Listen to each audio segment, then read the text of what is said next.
Chennai Apollo மருத்துவமனையில் அனுமதிக்கப்பட்டுள்ள முதலமைச்சர் ஸ்டாலினுக்கு ஆஞ்சியோகிராம் சோதனை செய்யப்பட்டதாகவும் அவர் நலமாக உள்ளார், 2 நாட்களில் வழக்கமான பணிகளை மேற்கொள்வார் என்றும் தெரிவிக்கப்பட்டுள்ளது.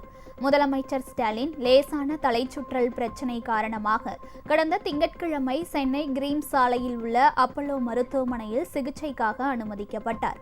அவருக்கு பல்வேறு பரிசோதனைகள் மேற்கொள்ளப்பட்டன.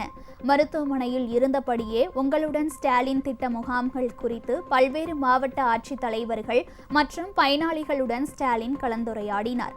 முதலமைச்சருக்கு மேற்கொள்ளப்பட்ட பரிசோதனையில் அவருடைய இதய துடிப்பில் ஏற்பட்ட சில வேறுபாடுகள் காரணமாகவே தலைச்சுற்றல் ஏற்பட்டதாகவும் இதய சிகிச்சை மருத்துவர் செங்குட்டுவேலு தலைமையிலான குழுவினர் முதலமைச்சருக்கு ஆஞ்சியோகிராம் சிகிச்சை செய்யப்பட்டதாகவும் அப்பல்லோ மருத்துவமனை அறிக்கையில் தெரிவிக்கப்பட்டுள்ளது. இந்த சிகிச்சை முறை இயல்பாக இருந்ததாகவும் முதலமைச்சர் நலமாக உள்ளார் என்றும் அதில் கூறப்பட்டுள்ளது. தனது வழக்கமான பணிகளை அவர் 2 நாட்களில் மேற்கொள்வார் என்றும் அப்பல்லோ மருத்துவமனை அறிக்கை தெரிவிக்கிறது.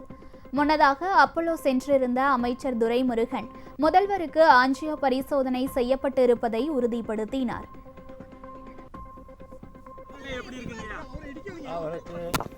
பண்ணி பார்த்தார்கள், ரொம்ப நல்லா இருக்கு. டிஸ்சார்ஜ் ஆகிற வாய்ப்பு இருக்குங்கயா? அது டாக்டர் சொல்லணும். நல்லா இருக்காரு, நல்லா ஒன்றும் பெரிய பிரச்சனை. எப்போ போகணுன்றது தலைவர் சொல்லுவார்.